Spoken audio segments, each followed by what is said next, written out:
سبيل الدموع سبيل مريح تنهدى يا صاحي كي تستريح وبث الدعاء.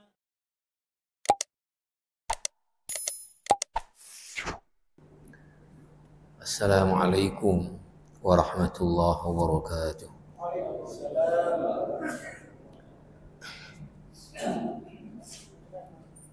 الحمد لله الذي أحل البيع وحرم الربا،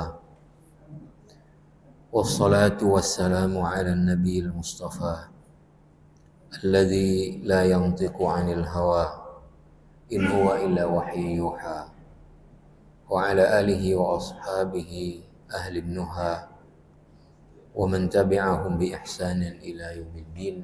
أما بعد. Hadirin hadirat sidang jamaah salat maghrib dimuliakan Allah. Alhamdulillah kita baru saja dapat melaksanakan salat fardu maghrib kita di awal waktu secara berjamaah. Alhamdulillah setelah salat kita masih punya waktu kesempatan untuk kita duduk dalam halaqah majelis ilmu syariah sembari kita menunggu waktu fardu isya. Nanti juga kita tunaikan di awal waktu secara berjamaah. Mari kita niat i'tikaf di rumah Allah Subhanahu wa taala. Para jamaah yang mulia, sebelum kita lanjut kepada kitab Ahdatsun Nihayah wa Nihayatul Alam tentang tanda-tanda besar mendekati terjadinya kiamat, apa masih ada pertanyaan terkait dengan riba? Silahkan kalau masih ada. Ya.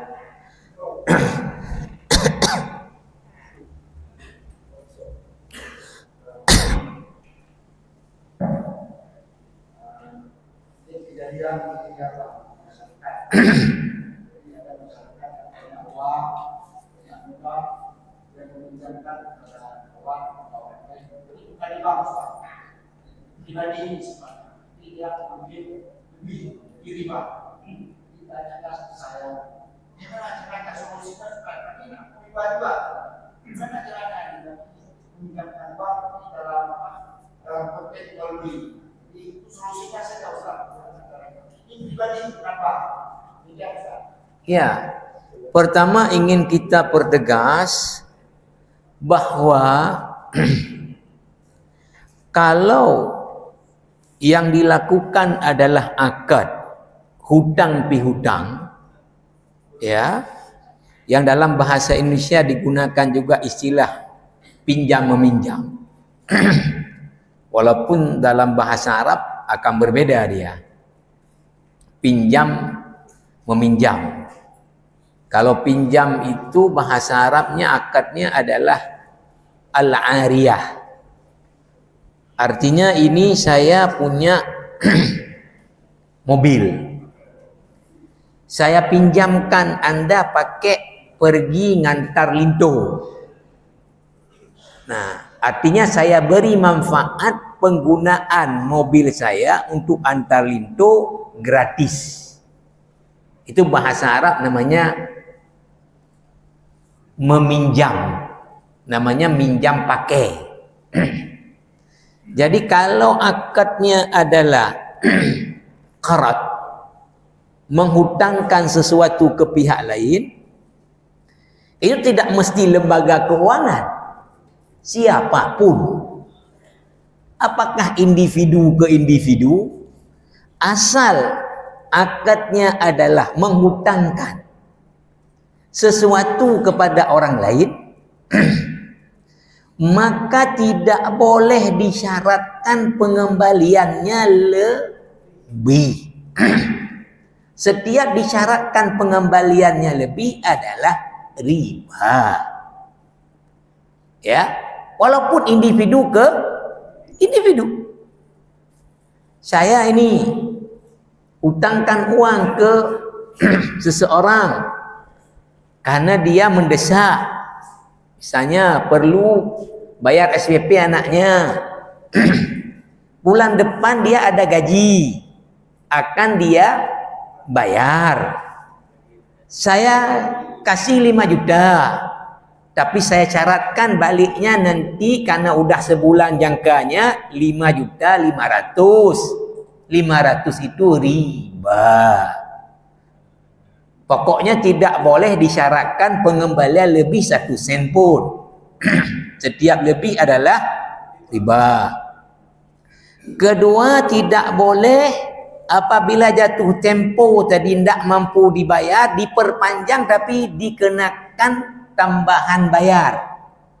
Namanya itu bahasa ininya penalti. Bahasa di dunia perbankan namanya penalti, dikenakan sanksi. Itu juga riba.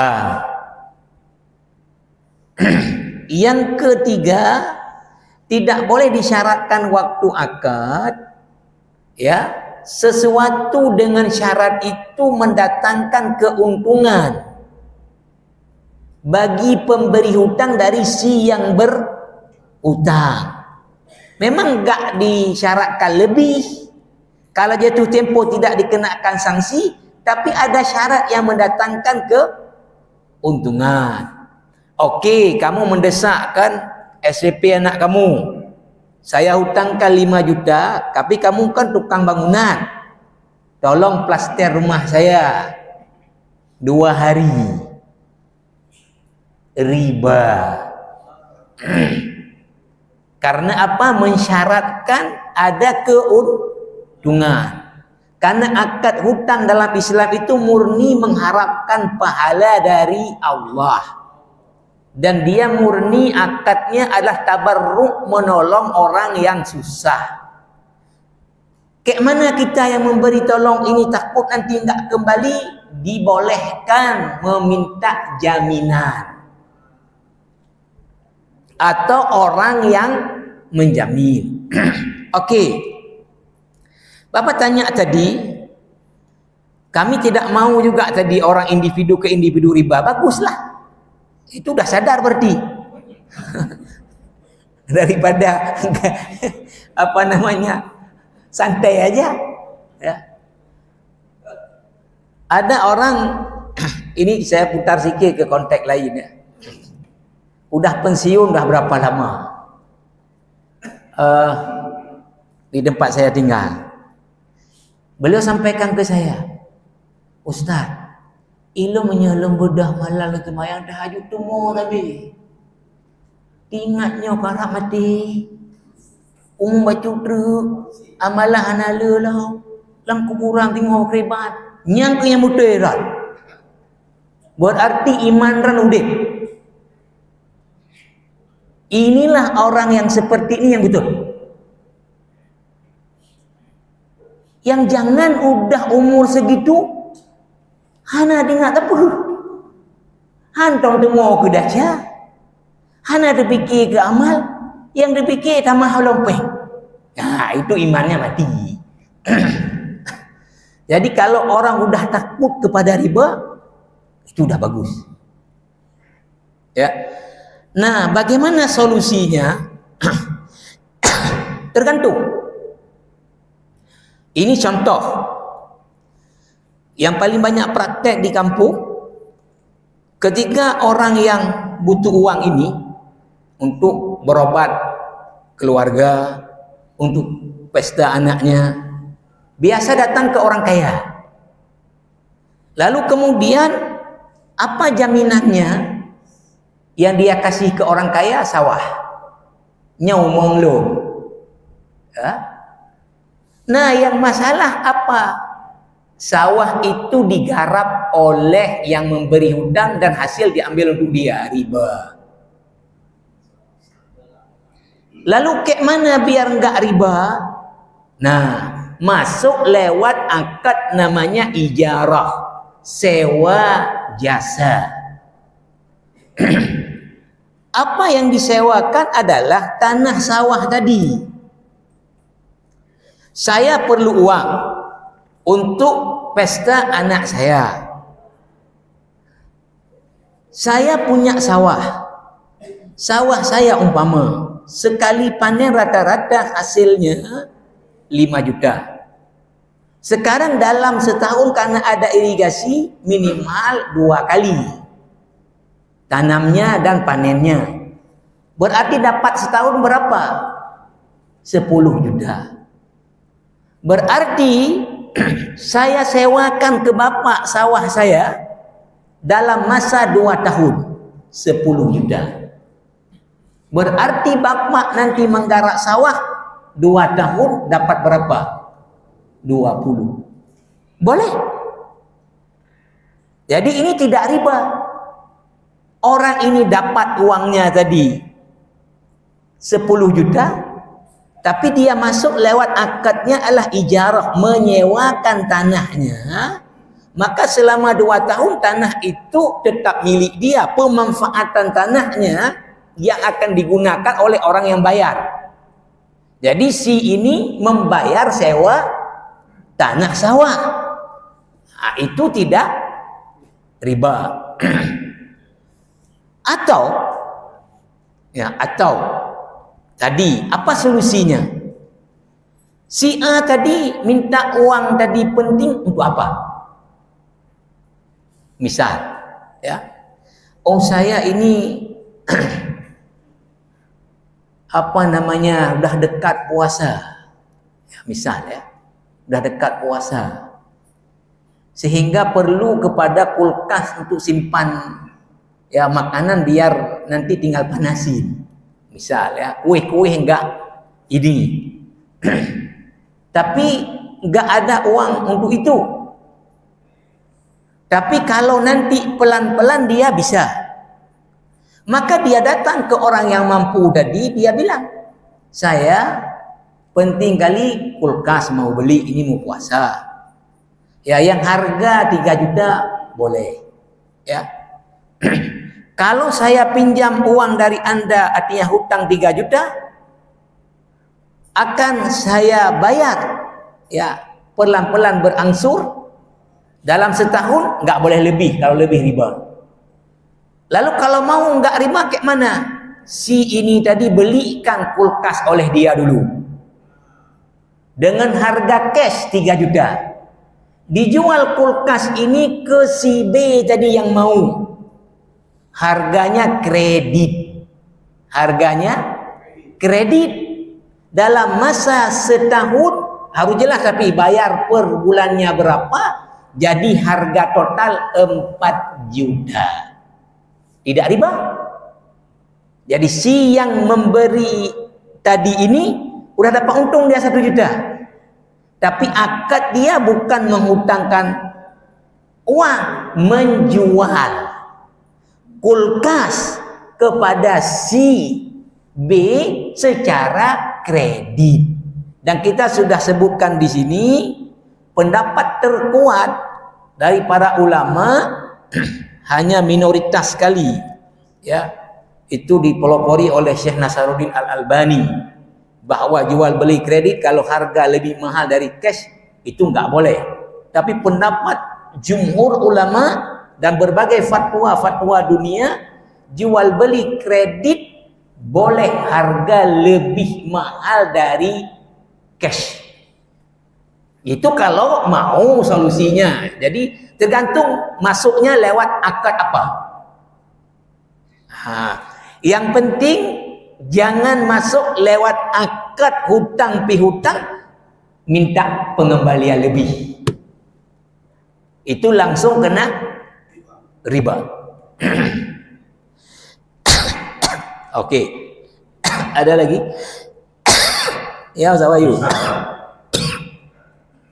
Kami Ustaz bermain saham. Masuk riba. Pertama yang harus diperhatikan dulu dalam bermain saham adalah apa? Pertama, saham ini kalau dalam istilah bahasa fikih muamalah ini adalah namanya syarikah.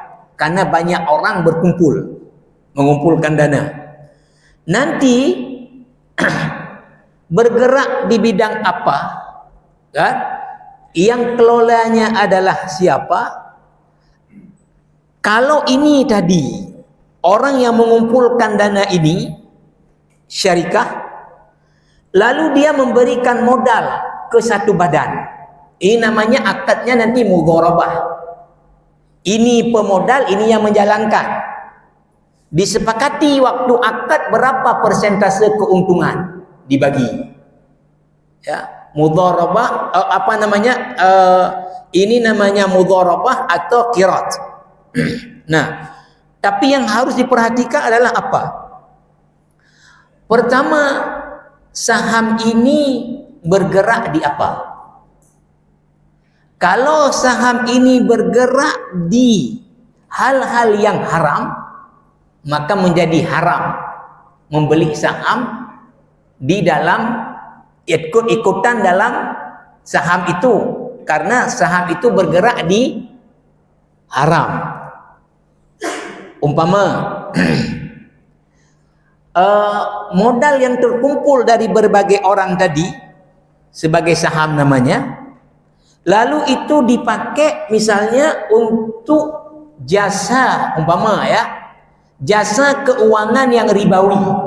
Nah, jelas haram hukumnya main saham dengan itu. Saham tadi dipakai misalnya untuk apa? Untuk IO, misalnya entertainment, ya seni, ya konser, itu menjadi haram. Karena itu dipakai untuk hal yang haram. Jadi harus diperhatikan dulu saham itu bergerak di apa? Apakah di halal atau di haram?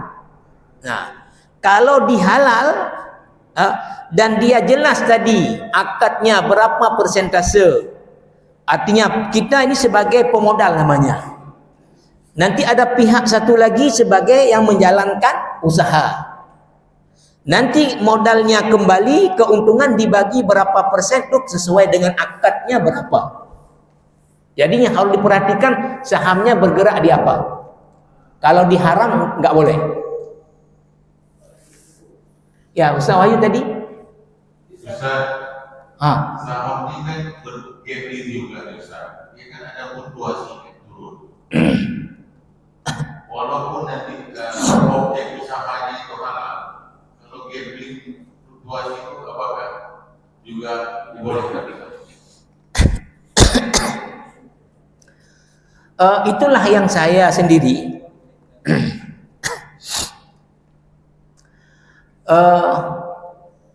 kemarin yang hadir di acara DMI, seminar tentang memperkuat eksistensi perbankan syariah di Aceh, saya ingin ada ruang tanya jawab. Karena saya setelah membaca kitab fikih itu menemukan beberapa ganjalan dalam penerapannya ya terhadap konsep fikih. Contoh, dalam akad mudharabah atau qirat, dia dua bahasa sama ini. Artinya satu pihak memberi modal, satu pihak lagi menjalankan modal. Nanti ya setelah disepakati berapa lama modalnya balik, untung bagi sesuai dengan kesepakatan waktu akad. Untuk si pemodal berapa persen, dia nggak boleh berapa dengan nominal, mesti pakai persentase. Si yang menjalankan berapa. Nah, ini kalau terjadi kerugian, ini dalam fikih ya, terjadi kerugian, tidak ada unsur kesengajaan, kelalaian dari pihak yang menjalankan ini, maka dia tidak bertanggung jawab dan orang yang memberi modal tanggung jawab. Artinya apa? Dia rugi. Si yang menjalankan rugi juga, udah capek dia nggak dapat apa-apa. Itu kalau secara syariahnya. Oke. Kedua, berapa keuntungan umpama disepakati per tahun tutup buku, balikin modal, lihat untung berapa. bagi sesuai kesepakatan waktu akad. Misalnya 50-50. Oke, untung setelah itu misalnya 100 juta, 50 untuk pemodal, 50 untuk yang ini. Oh, untungnya 10 juta. 5 juta, 5 juta. Maka dia sifatnya akan fluktuatif, kan gitu. Tetapi saya yang tidak paham, ini yang saya mau tanya. Nah, kalau kemarin ada ruangnya, ya. Kenapa yang dijalankan oleh bank syariah juga itu udah langsung dipatok? Nggak tahu urusan, pokoknya mau rugi mau apa, pokoknya patok terus. Dan kalau memang nggak patok, itu rumit juga sekarang. Semua orang bilang rugi. Kalau sekarang, misal lembaga keuangan berikan ke si A usahanya apa misalnya ya, katakanlah apa namanya kelontong, jual kedai kelontong. Setelah setahun datang, hana untung lo malah rugo. Berarti dia ya apa namanya nggak dapat apa-apa orang yang beri, bahkan kurang lagi daripada modal dia. Mungkin mayoritas orang, mohon maaf sekarang, salah satu yang setelah saya pelajari fikih muamalah maliyah, kejujuran orang jadi masalah besar. Kalau fikih itu mendasarinya kepada kejujuran, tapi sekarang kejujuran ini masalah besar. Jadi kalau tadi tidak langsung diikat, ini modal usaha Anda, kami nggak mau tahu. Yang penting Anda per bulan ya harus kasih keuntungan ke kami sekian. Nanti tutup buku, modal balikin semua. Kan itu yang dijalankan lembaga keuangan sekarang ini. Dia tutup mata. Saya itu yang saya mau tanya juga. Kayak mana cara ya apa namanya ya celah hukumnya sehingga lembaga keuangan tadi langsung main veto ya, karena kalau memang tidak main veto begitu tadi kemungkinan besar orang yang usaha ini semua lapor nggak ada untung, walaupun ada untung ya. Mengharap orang jujur betul sekarang masalah besar. Jadi yang Bapak tanya tadi ya, saya sendiri juga ini artinya belum sempat bertanya. Kemarin ada disinggung, saya tanya kau saya sir sambil tapi karena itu. Kata saya sir salah satu jawabannya ke beliau ketua DPS Bang Aceh. Dan memang kajian beliau di bidang itu. Dan selalu mungkin yang beliau buka-buka adalah apa fatwa Dewan Syariah Nasional ya yang di SN. Itu yang beliau selalu buka-buka. Kalau saya nggak buka itu, saya fikihnya. Maka mungkin yang ikut seminar kemarin mengatakan, saya sih dengan tegas mengatakan bahwa perbankan syariah atau lembaga keuangan syariah di Indonesia ini tidak berjalan atas pendapat fikih. Sehingga disebutkan kitab-kitab yang saya sebut kemarin disebut oleh beliau. Kata beliau berdasarkan apa? Berdasarkan fatwa lembaga Dewan Syariah Nasional. Nah, saya tanya kemarin sambil ini di samping beliau, saya bilang, Ustaz, kenapa tadi lembaga keuangan syariah dalam hal ini Pak ketika beri modal kepada orang yang usaha langsung main veto? Apa jawab saya sih? Orang yang taruh uang juga main veto? Kata beliau pernah ini ada orang yang punya uang banyak tadi telepon ke bank syariah. Saya mau taruh uang, tolong Anda jalankan. Tapi saya tidak mau kecuali pembagian untung untuk saya sekian per bulannya. Kalau enggak saya tarik uangnya miliaran. Artinya uang orang taruh ini sendiri udah ini. Nah, jadi saya belum bisa jawab ini. Saya sendiri masih tanda tanya. Dalam kitab ya dia tetap mengikut fluktuatif dia. Ketika turun ya turun pembagiannya, ketika banyak ya banyak, kan gitu. Ketika rugi malah tadi orang yang menjalankan nggak ada tanggung jawab. Tapi lembaga keuangan syariah kan nggak mau tahu Anda rugi nggak rugi, balikin. Ya, yang keuntungan yang bagian kami kasih, kan gitu lembaga keuangan syariah. Nah, tapi saya ini sendiri lagi bingung, celahnya di mana ini. Nah, saya maunya kemarin ada diskusi yang seperti ini. Artinya celahnya di mana? Kok fikihnya mengatakan begini, tapi dalam prakteknya kenapa langsung main veto? Memang itulah tadi, kalau enggak kayak gitu juga enggak sanggup lembaga keuangan syariah. Mandu itu mungut. Pada begah mandu belah, baca enggak bisa mandu belah. Ya, payah kali sekarang orang. Jujur. Mungkin Ustaz dua hal yang berbeda nih Ustaz. Yang itu tadi sama saham. Kalau menurut pengetahuan saya, kalau itu lebih ke investasi Ustaz. Jadi investasi itu ada jangka waktu. Itu memang dipastikan berapa keuntungan. Tapi kalau dari sisi saham, itu memang per detik per menit bisa berubah-ubah fluktuasi. Mungkin itu tambahannya.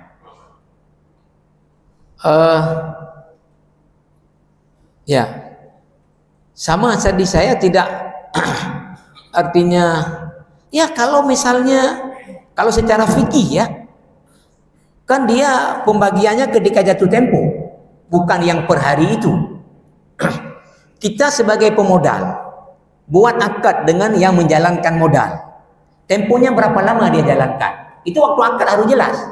Bahwa di tengah itu ini itu tidak dilihat ya, yang dilihat tuh hari ini jatuh tempo, oke, itu berapa yang ada modal, balik dulu punya saya, untungnya berapa, sekian, kesepakatan bagi berapa. Jadi soal di tengah itu fluktuatif itu tidak dilihat, karena lihat waktu jatuh tempo, ya itu kalau secara fikihnya, ya. Ya Ustaz Wahyu tadi.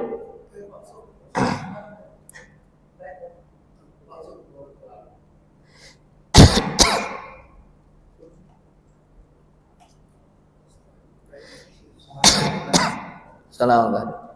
Saya ini praktek sehari-hari ya.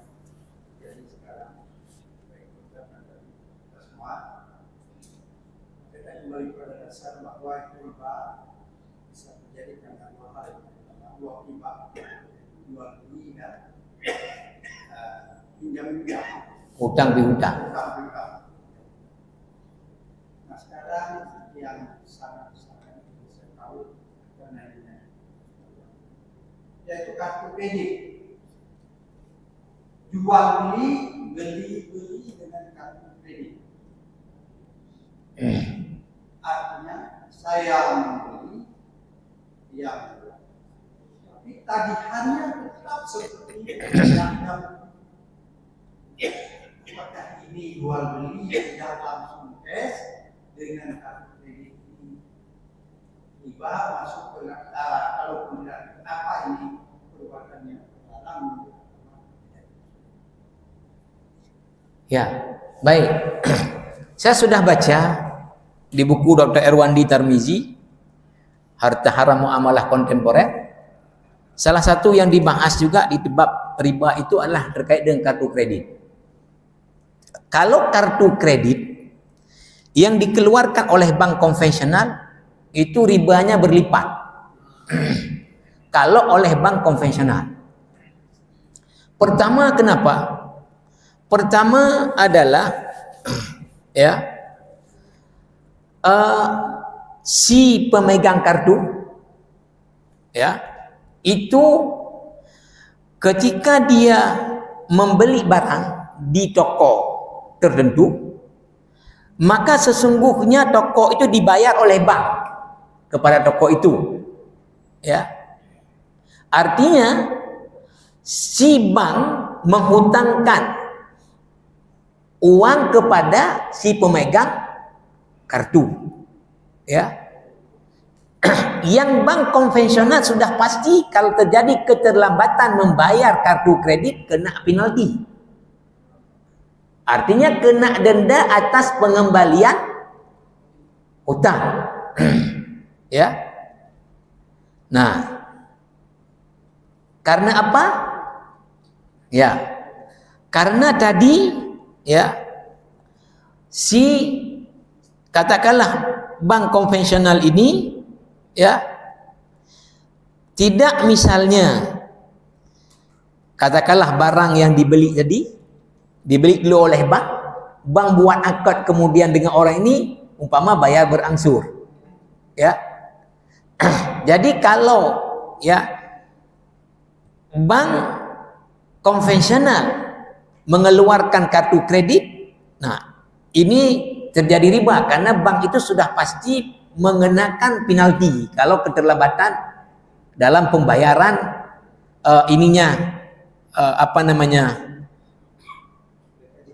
ya. Kedua, bank itu kemungkinan uang itu diberikan ke kita dari mana? Dari riba yang dia peroleh, pengembalian orang dari hutang. Kan inti main bank konvensional adalah apa? Memberi hutang kepada pihak tertentu pengusaha, mewajibkan pengembaliannya dalam jumlah yang lebih, namanya bunga, interest. Bunga inilah yang dibagi sebagiannya kepada penabung, sebagiannya untuk bank. Nah, kemungkinan ya uang yang dipakai membayar tadi kepada toko yang kita beli barang secara kartu kredit tadi adalah dari sumber yang riba.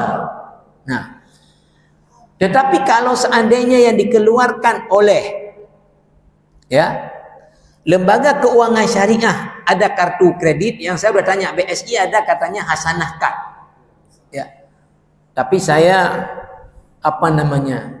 saya selalu berhusnuzon ya, karena saya sendiri pertama ada kelemahan dalam memahami sistem kerja sebuah lembaga keuangan syariah itu sendiri ya. Kata istilah-istilah ekonomi nggak kuasai ini, maka saya husnuzon bahwa karena setiap lembaga keuangan syariah itu mesti ada DPS-nya, Dewan Pengawas Syariah, dan setiap produk yang dikeluarkan lembaga keuangan syariah sudah atas persetujuan Dewan Pengawas Syariah. Kemarin yang hadir dalam seminar itu Ustaz Yasir menyimpulkan bahwa kalau secara produk kami jamin itu halal, tapi dalam pelaksanaannya itu kami nggak jamin.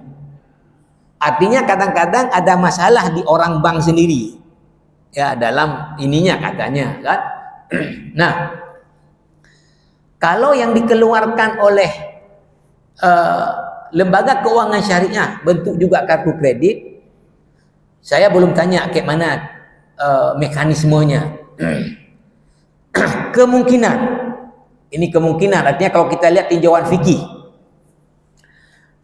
fikih, kalau ya seseorang ya memberi hutang kepada seseorang, lalu kemudian ya orang itu meletakkan jaminan ya atas hutang, itu kan tidak boleh dimanfaatkan oleh pemberi hutang. Tapi kalau ada kos yang keluar untuk menjaga ini barang jaminan, maka boleh dibebankan atas yang berhutang, karena ada hadis Nabi, kalau jaminannya lah onta itu perlu diberi makan, perlu diberi, itu boleh diambil susunya, boleh kudanya onta ditunggangi. Maka inilah yang dipakai oleh lembaga keuangan syariah, disebut dengan biaya administrasi. Nah, itu yang dibenarkan. Maka misal kata Dr. Erwandi dalam bukunya, kalau kita lihat kartu kredit itu mesti dia ada tertulis di kartu itu Visa atau Master. Kalau kartu kita nggak ada tulisan Visa, nggak ada ini, tarik di luar negeri nggak bisa. Saya kemarin kan ada baru ke Malaysia, Bank Aceh yang nggak ada apa-apa, tarik di ATM sana nggak mau. Tapi BSI yang ada visanya, tulisan visa, Itu kita di mana-mana yang menerima visa. Nah, artinya kata Dr. Erwandi apa? Yang beliau mungkin sudah kaji, bahwa misal lembaga keuangan syariah dalam ini BSI misalnya, itu sudah membangun hubungan dengan visa tadi, dengan visa. Tentu visa itu mengenakan biaya administrasi. Dia sebagai lembaga penjamin. Artinya toko itu ya jual barang ke si yang pegang visa. Kalau si yang ini nggak mau bayar, ada orang nggak bayar lagi kartu kredit, lebih pakai sekian ke habis limit dia ipu orang kartu pelungan roh mati dengan HP. Nah, artinya visa ini memberi jaminan ke toko tadi dia yang bayar. Tentu visa ini juga sudah ada komitmen dengan bank lembaga keuangan ini harus bayar. Tapi orang ini kan ada tadi, ada kantornya, ada pegawainya, ada IT-nya. Ini kan semua harus dibayar. Maka BSI itu harus bayar jasa kepada visa itu. Nah, maka kalau kartu kredit tadi, saya tidak tahu yang hasanahkan cara mainnya apa. Artinya hanya dikenakan biaya administrasi seperlu untuk ya buat kartu itu sendiri, pegawai ngurus-ngurus itu, IT untuk itu, kemudian membayar ke visanya sendiri. Nah, itu dikenakan kepada pemegang kartu dibenarkan. Tapi jangan ambil untung dari situ. Nah, kalau udah menjadikan itu sebagai hanya kedok, tapi sebetulnya mencari untung, itu udah riba nantinya. Tapi saya sendiri belum tanya bagaimana cara kerja hasanah card, ya kredit card pada BSI tadi.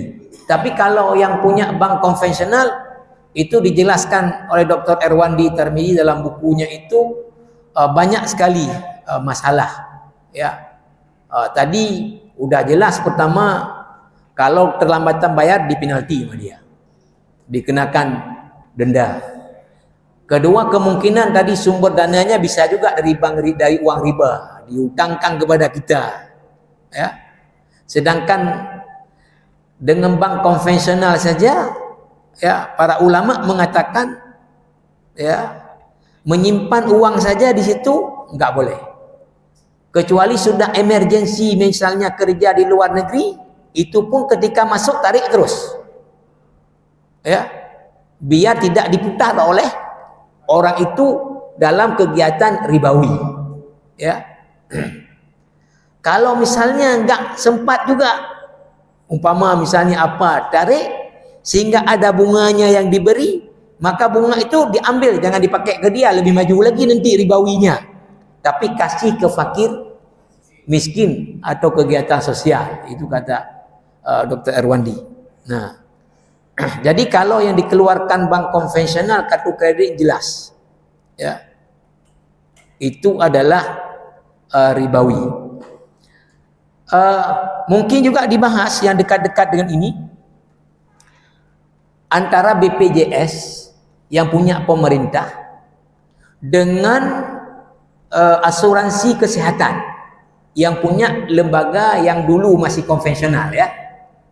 Nah, dulu kan macam-macam asuransi kesehatan, asuransi kalau mobil, ya asuransi mobil, ya asuransi pendidikan, macam-macam. Kalau saya orang datang orang asuransi ke saya diceramahin saya bilang asuransi saya Allah ajalah. Ya. Kata Rasulullah, siapa yang sholat subuh berjamaah dia ada dalam jaminan Allah. Udah cukuplah Allah jaminannya. Ya. Nanti mobil bapak baru kalau tabrak bagaimana? Dijaga sama Allah enggak tabrak. Kenapa tabrak? Artinya kalau saya enggak laku diceramahin itu. Enggak, artinya misalnya ini. satu lembaga yang mendirikan tadi bergerak di bidang apa? Tadi jasa asuransi kesehatan. Maka udah pasti namanya aja lembaga keuangan, cari untung dia. Ya. Apa? Anda bayar premi per bulan. Sehingga ketika Anda sakit nanti, Anda akan dibayarkan. Sehingga nggak perlu keluaran uang. Di situ masalahnya di mana? Kalau Anda nggak sakit, ya, oke, dipakai sama orang yang sakit, kayak gitu. Nah, kemudian kalau lebihnya kemana? Misalnya kita nggak sakit sama sekali nih, bayar premi terus, ya. Ada orang sakit, dipakai itu. Kalau lebih kemana? Ya untung orang itulah. Nah, pasti untung orang itu. Nah, ini kan apa namanya masalah. Karena apa? Karena terjadi gharar. Ada ghararnya tinggi. Gharar apa? Oke, saya udah bayar setiap bulan sekian. Kalau saya sakit dapat berapa? Belum jelas karena sakit saya apa. Kalau uang saya lebih kemana? Nggak jelas. Tapi ketika itu adalah punya pemerintah, ya, dan dia akadnya adalah bukan apa namanya akad ya apa namanya ini dia akadnya adalah takaful, artinya saling tolong menolong. Orang yang ikut BPJS ini adalah apa? Tolong menolong. Artinya kalau kita nggak sakit, bantu saudara kita lain yang sakit. Kalau lebih uangnya kemana? Nggak ada yang pakai. Kembali lagi kepada untuk kegiatan di situ. Ya. Oh, kalau dipakai misalnya untuk gaji para pegawai BPJS, silahkan, nggak apa-apa, dibenarkan untuk administrasi. Tapi jangan ada yang ngambil untung. Nah kalau BPJS kan nggak ada yang ngambil untung. Ya, karena ini tadi saling tolong menolong. Kalau dalam buku Dr. Erwandi, BPJS dibenarkan secara syariat, tapi kalau ada asuransi, itu dia cari untung, ya, sehingga apa namanya selalu dia akan usahakan, ya apa, ya biar orang nggak sakit, sehingga untung dia besar, ya. Kalau dia kemudian banyak orang sakitnya, rugi dia. Ya. Jadi sehingga gorornya ketidakjelasan cukup tinggi terjadi dalam sistem asuransi yang itu tadi. Ya, ya baik, mungkin waktu kita, tapi saya pikir apa namanya? Ya baiklah, nggak apa-apa, saya tanya aja lagi nih kalau ada, karena Ramadan juga sudah tinggal berapa, 3 kali lagi ini ya, sudah Ramadan, ya, atau nggak apa-apa juga kita masuk dapat 1-2 daripada tanda ini, nanti kita sambung setelah Ramadan. Subhanakallah bihamdika, asyhadu an la ilaha illa anta, astaghfiruka wa atubu ilaik. Assalamualaikum warahmatullahi wabarakatuh.